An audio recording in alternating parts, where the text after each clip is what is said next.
Okay. All right. Good afternoon, everyone. And today we are doing a legacy project Sunday training. It's been a while since we did these. It's the 20th of July, 2025. I'm dating it because I know that this will go on our YouTube page. So we want to contextualize when, as a moment in time, we were doing this. So welcome to all the people that are tuning in right now. Let's do this. Let me share my screen and you'll just let me know with the number one on the comments if you do in fact see my screen.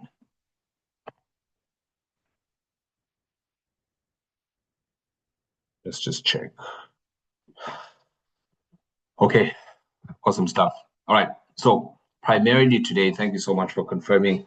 Today we're talking about prospecting, following up, and social media brand positioning as part of the training of growing your business within the legacy project and with LifeWave and X39.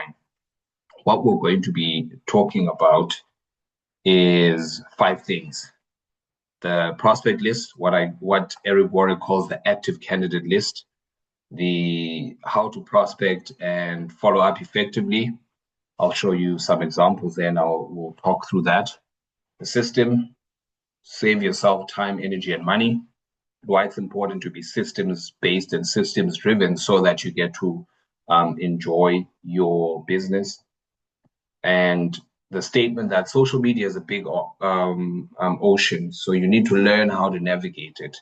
Just some lessons on how to position yourself, and particularly the what not to do on social media, because if you can get rid of there are sort of cheap things that you can do on social media, which are easy to do, but they are disastrous for you building long term a digital footprint and a digital brand.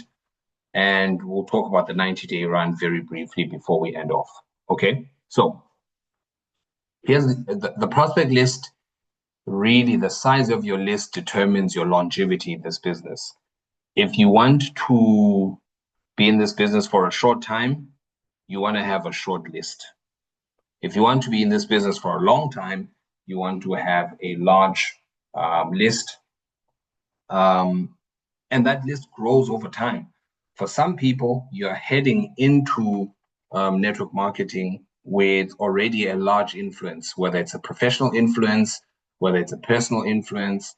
Maybe you're involved in, your community, religious circles, and you're prominent there. You have a large network or an influence that you have. For some of those people, it's easier to prospect, and it's easier to get people to listen to you and therefore guide them towards our tools, which is our Tuesday and Thursday night calls and our videos. Teresa Getz has a video, which is our Prime video. I have a video on our YouTube channel.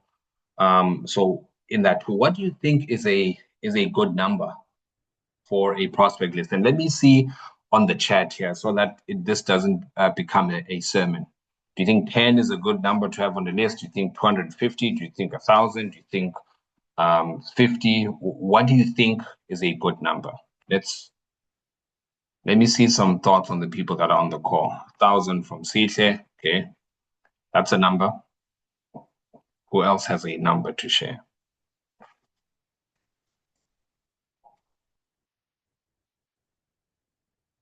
Let's just put that on the chat. We're not unmuting at this stage. 1,000 from Maya as well. Okay. Who else? Who else has a take on what a prospect list should look like?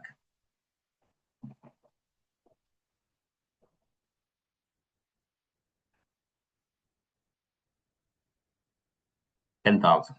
Okay.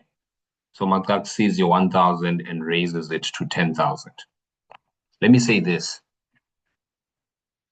Whatever the number of your prospect list, that should mirror to a large extent, the people that are in your network, whether it is warm market and cold market. Warm market, people that you know and people that you have known, and there are exercises. If you go to the book, if you go 200 by Mr. M, if you go to the book, your first year in network marketing, here's the number that Mark Yarnell tells us: 2,000. I know that seems ridiculous to you, but hear me out here. Why we say 2,000? Think about all the people that you've known your entire life. That would probably be a few hundred, maybe 300 or so. That's okay. For some people, maybe there are more extroverted people that will have larger lists. But there's a memory jogger in your first year in network marketing that I recommend that you guys listen to. But the reason why the number 2,000 should be in your head is that it's not necessarily the number that you get today, but it forces your mind to expand, to think that, let's think about the population of Joburg. A lot of people on here are in Joburg. I think conservatively we can say it's 6 million, the population of Joburg. Now, the 2,000 people in a Joburg context represents, let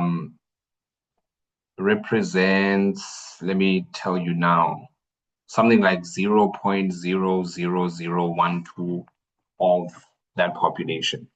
What that should tell you, though, is that you're always adding daily to your list, and not adding to your list for the purpose of selling people anything.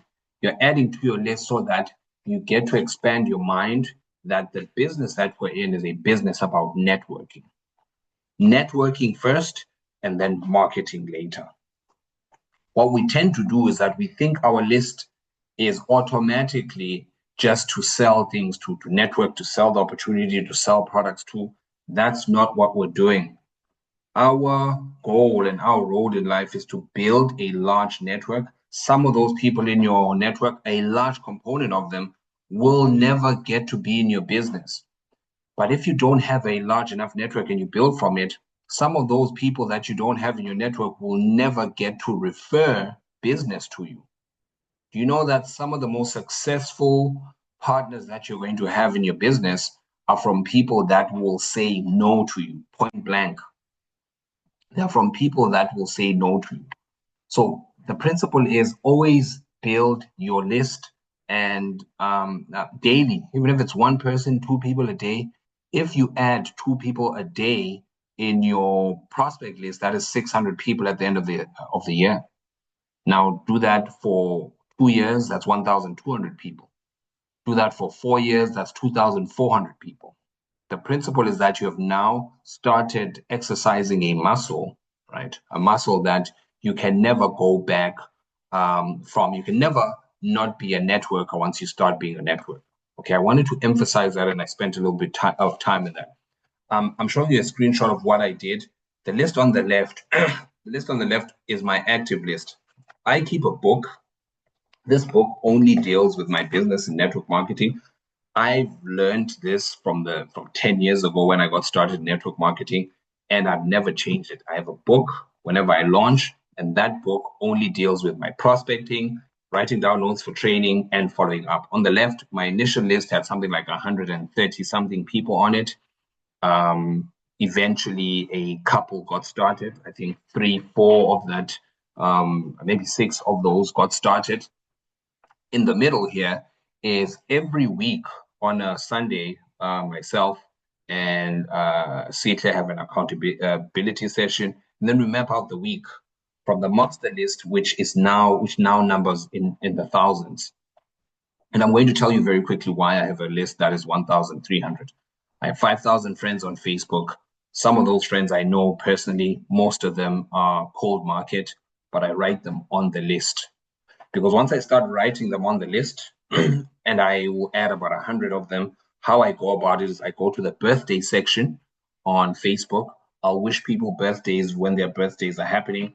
But 2 months, so right now we're in July, August, September, I will start writing down the names of people that are in September on my list. I just randomly put them there. Now, when you go back to your list, you might find weird things that happen. Some of the people that you wrote down are like bots, or some unfortunately might have passed away and so forth. But you write them down, you put them on your list because you're exercising your mind to expand your list. It's very, without a list, you don't have a shot at ever growing in this business. Okay. Now, let's talk about how to prospect and follow up effectively. Then there's the eternal question. What do you do? Do you text or you call? Let me start with what you do when you call.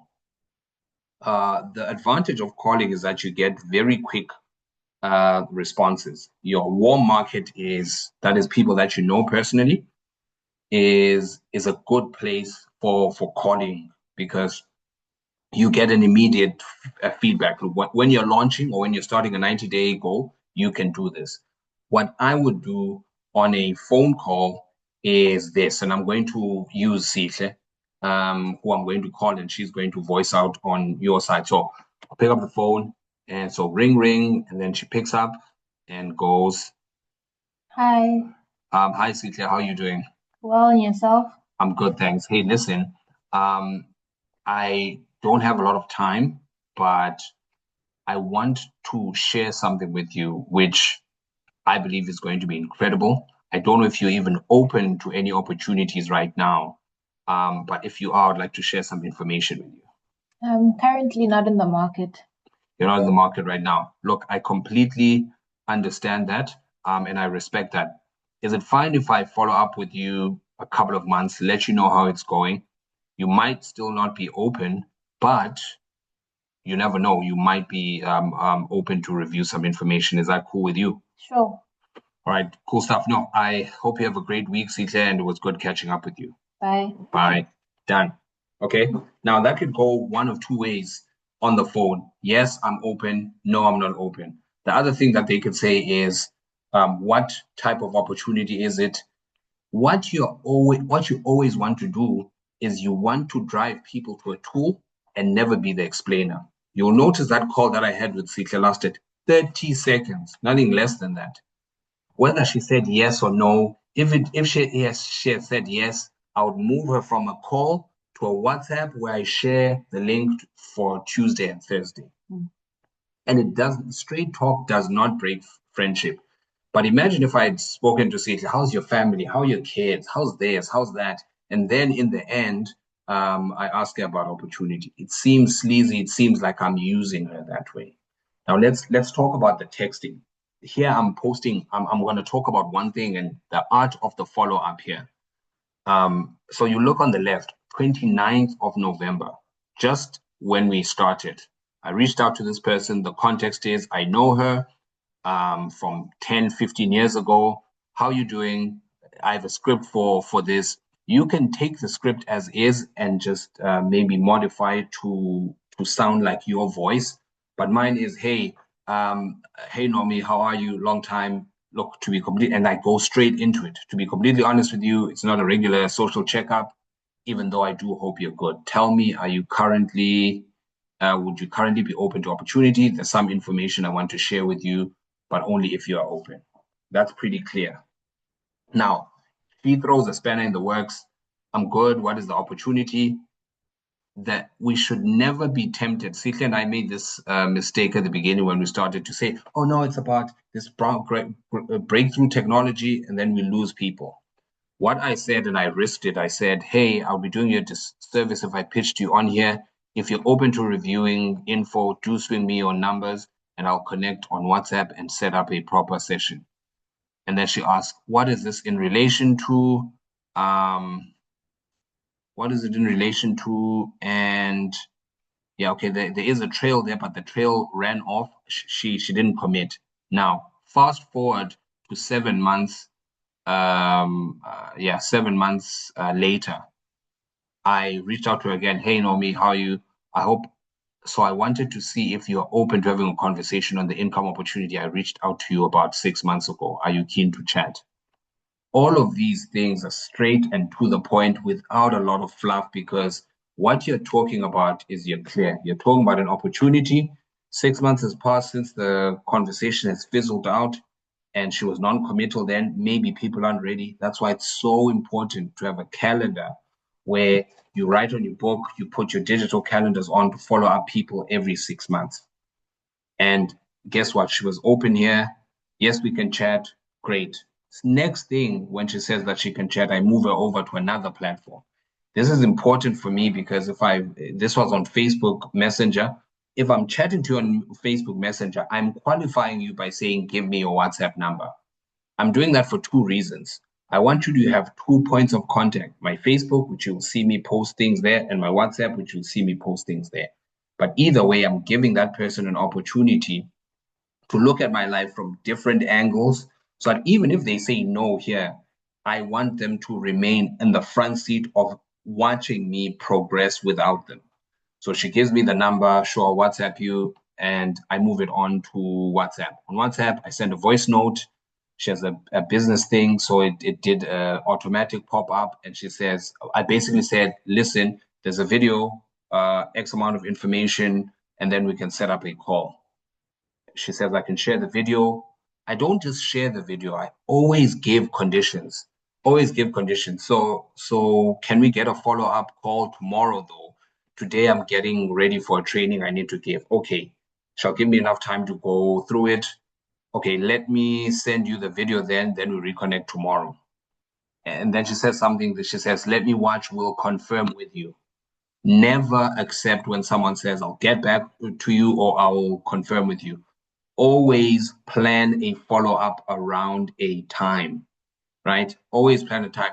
Your reason for prospecting someone is to educate, expose, and moving a person from exposure to exposure, whether it's a video, whether it is whether it's the video, whether it is the calls on Tuesday and Thursday, but always set up a follow-up time. When she said that, I did an extra step. It feels uncomfortable to keep saying stuff when someone has said something like, I'll confirm with you, but you need to be assertive. I went, let's rather do this. Let me reach out to you just after 5 p.m. tomorrow so that I diarize it and not get distracted so we can both have a structured time to chat briefly. Okay? Question mark. And then her last engagement with me is sure. Now I can show you text after text. And by the way, because we don't have time, I would show you hundreds of people that I've sent this message to who have not responded. And that's okay. It's okay for people not to respond. 6 months later, I'll just ask the same question as this, which I asked a couple of slides ago.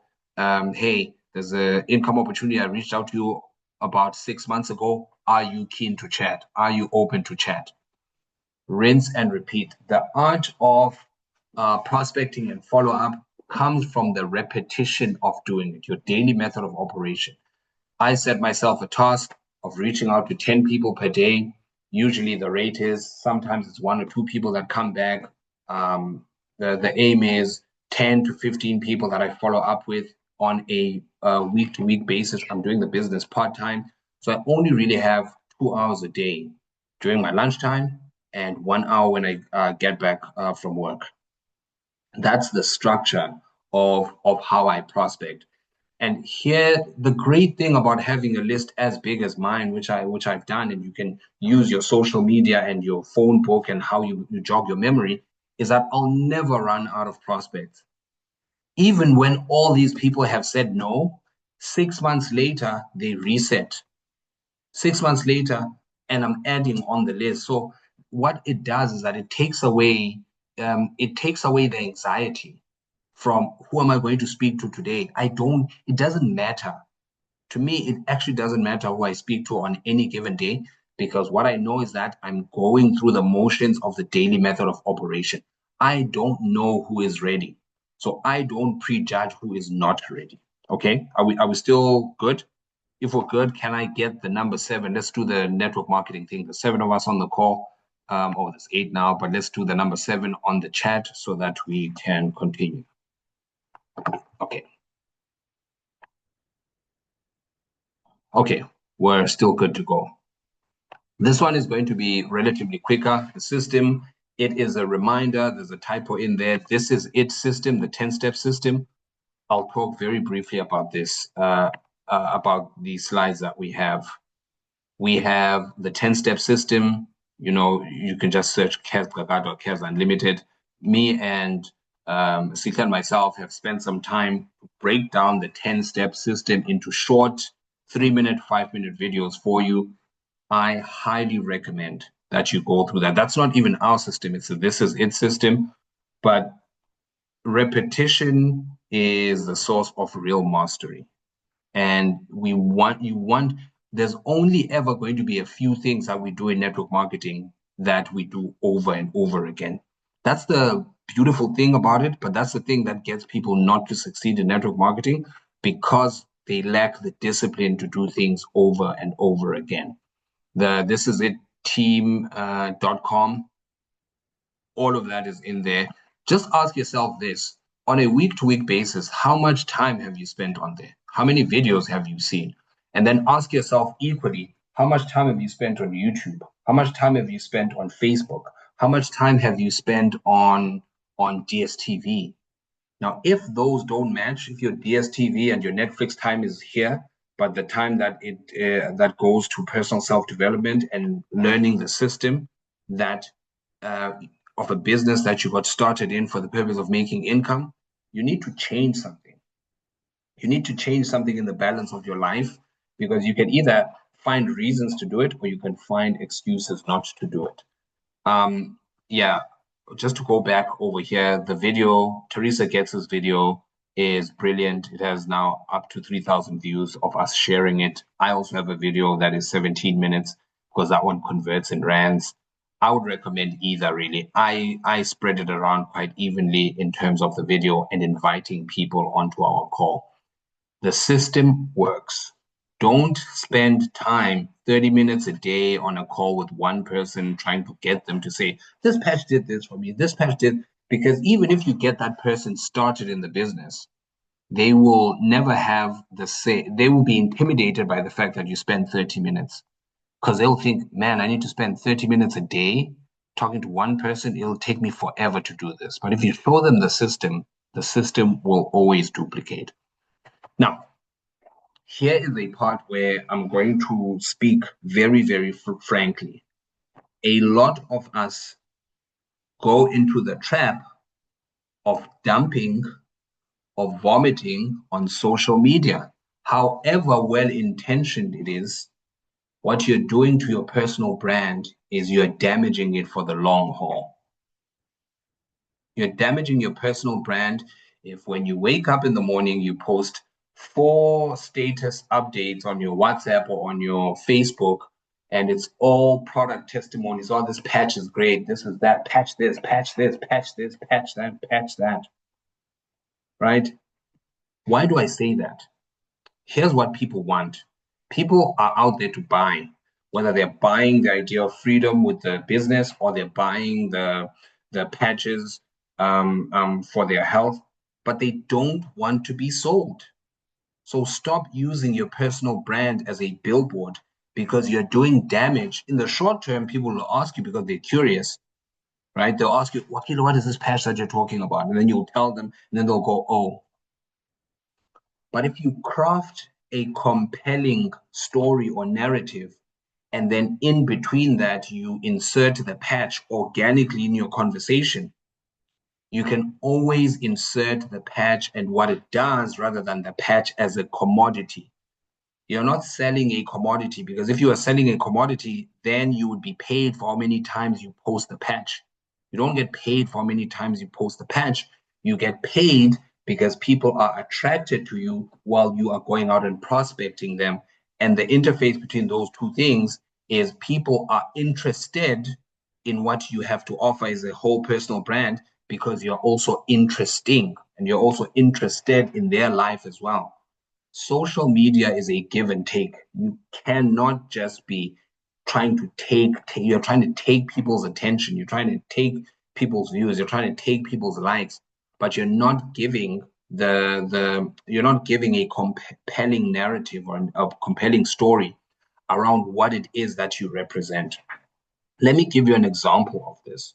And this is not a best case scenario or best practice. I'm just showing you what I have done with my social media consciously and what it does in terms of results. Let's start with your main page and the curation of your page. On the top left, that's me. Okay, that's fine. Um, don't worry about the numbers. If you have 500 followers or 500 friends, that's fine. That's the scale that you've grown it in. That's not the point. But on the intro, there's something that I say there: pro architect, pro network marketer. Why? Because I talk about those two things. Talk about buildings and design because that's what I'm interested in. I talk about network marketing. Okay, maybe you don't have credibility as a network marketer, or you want to talk about you as a network marketer because over the next couple of years you're going to do that. That's fine. Whatever you put there, I'm a family oriented person or whatever. But you need to have a elevator pitch for people to know who they're dealing with. And my life's mantra is live life incredibly. That to me represents a lot of things: travel, design, family, happiness, humor. Okay. Now let's look at some of the posts. These are my on my current feed right now. I want you to notice how little of the patch is there.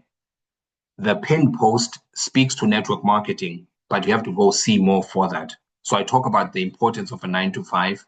There's an interesting enough picture that's going on there. But what I'm trying to say is that people are drawn to what you aspire to, what inspires you, and what you consistently message. Okay. Look at the variety of shares. Ne? On the bottom left, on the left, captions are an opportunity to breathe life into your pictures. Your personality must show, whatever your personality is, your personality must show through. Be authentic. Do not try and be someone else. If you don't know what your voice is for social media, you will eventually find it. But the thing about it is that you need to be able to craft a compelling enough narrative. Here's another thing that I will say. For example, Instagram. I don't do any business on Instagram. I share memes. I laugh a lot on Instagram and all that. That's where I go for my junk food in terms of social media. But my Facebook is very, very serious. It's serious. Yes, I share humor and stuff, but I'm very conscious that on my Facebook is where I've made most of my money in network marketing. And so I don't share anything that is not in line with that. I never comment on politics. I never comment on controversial things. I don't do anything that has profanity or violence or something scandalous on my Facebook. I don't do it. You know why? Because it's cheap to do it. It's very easy to share something and it's a joke and people will laugh and you'll get a lot of reactions on it. The problem with that is that people don't know then who you are and what you stand for. They just think you're part of the run of the mill stuff that's happening on social media. So it is disastrous for your brand. You wonder, why are people not responding to me on social media? Why are people not responding to me on Facebook? It's because they can't tell if you are like a person that shares memes or a troll. They don't understand what you represent and stand for. But if you look at my page, it's mostly family. It's mostly a little bit of lifestyle without making income claims and stuff like that. There's a picture on the left. There's a picture of my mom and my aunt. Stories are important as well. I started off my sharing this week with a picture of a waffle because I was having a waffle, you know, and there was viewers on there, and I can see the names of the people that are there, and I'll note them. I'll note those people because I know that they are now looking in my life, right? There's no picture of a patch there. There's reels. Reels are a good indicator of that. And then the one of those posts was a post of Sitle wearing a patch, but I wasn't even talking about the patch.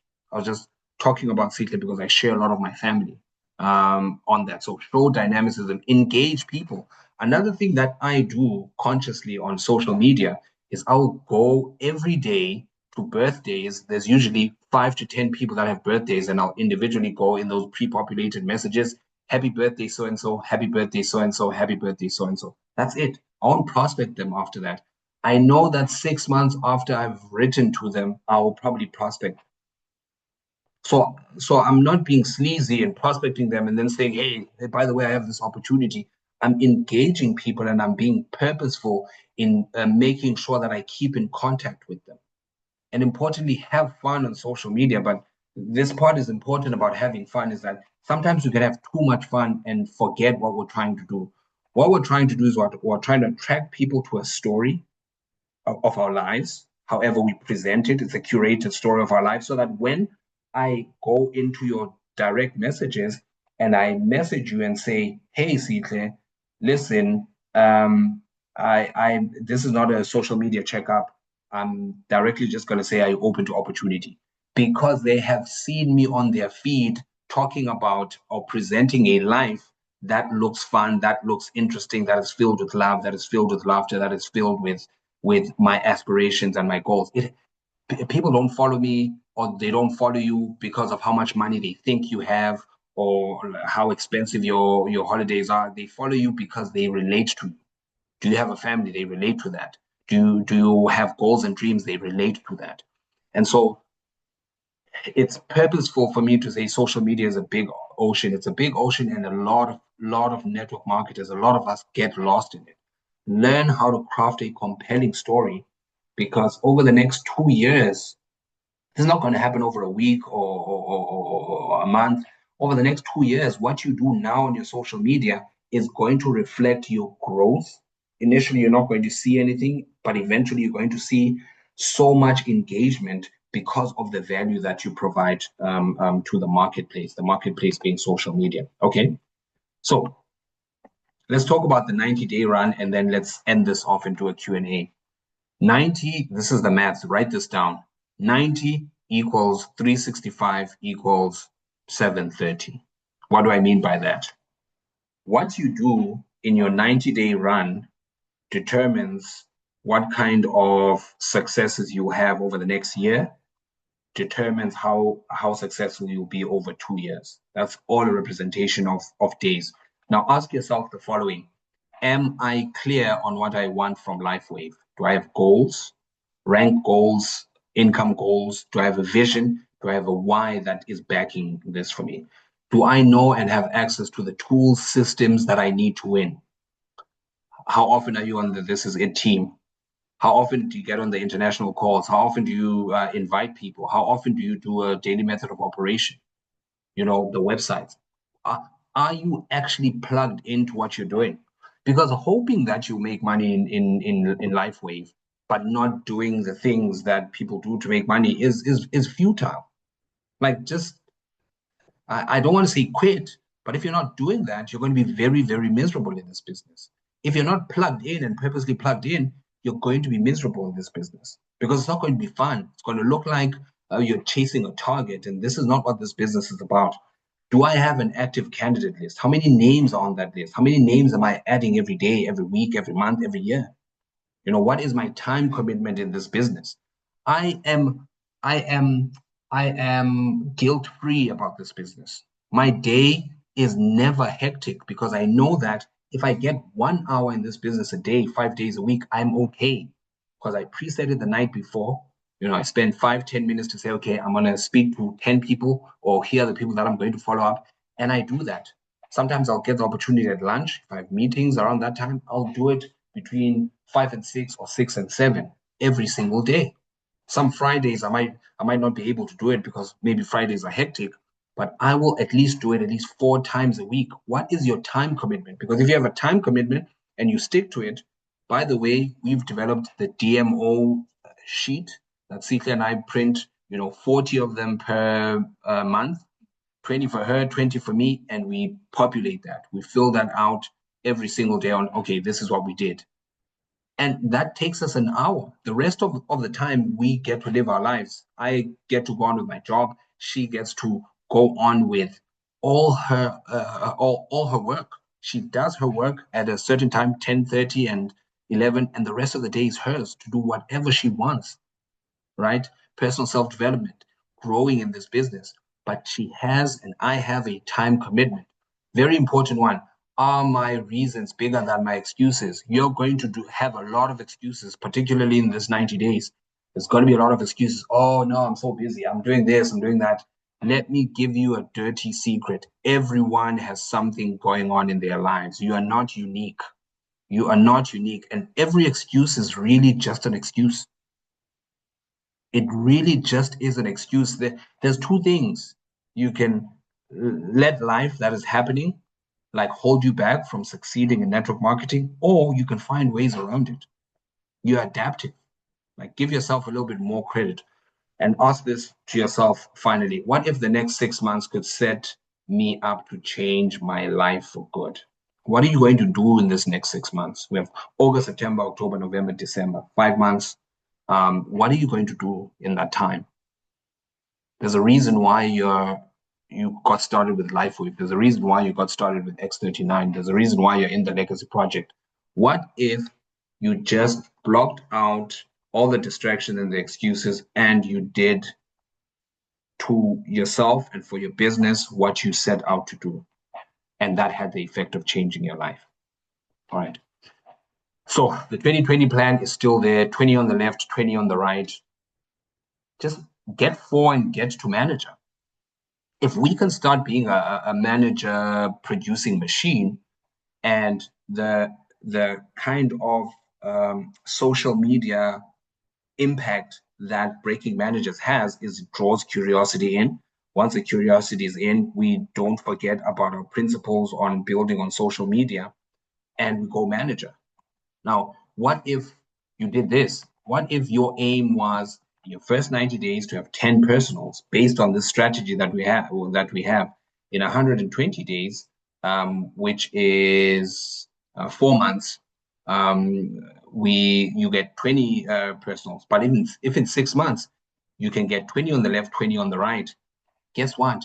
You have done what very few people have been able to do in network marketing, and we have the system. We have the system to create this kind of duplication. That's what we're going to be doing over the next 6 months, right? So how to approach the next 30 days, 45 people enrolled, and those are the numbers. You can screen grab this, you can pause this on the recording to just look at these numbers. Look at the numbers and execute on these numbers based on the system and on the duplication, right? The important thing here is authorship is equal to residual income. Remember, we get paid for a large group of people buying just enough product for their own individual use or to on-sell. That's it. That's what this business is about. It's about continuous product use from people that see value in these products. And that's the 6 month duplication. That's the scenario there. We've done this training before, so I won't spend a lot of time on it. But the final question is, how much do you want this? Ask yourself that question. How much do you want this? Because if you want it enough, you will set up your life in a way that enables you to win. All right, so let's stop from there and then do all right, welcome everyone. This is very interesting.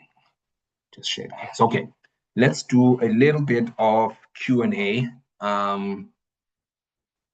Yeah, here's what I want to do. I'm gonna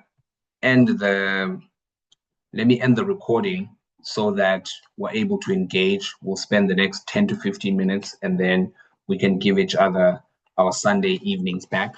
But for those that are watching on the replay, make sure that on the comments, just so that we have it, if you can like and comment the number 7 and comment the number 90-day run on YouTube, that definitely helps to bring the status of the page up. And if you haven't subscribed, make sure that you subscribe on the YouTube page.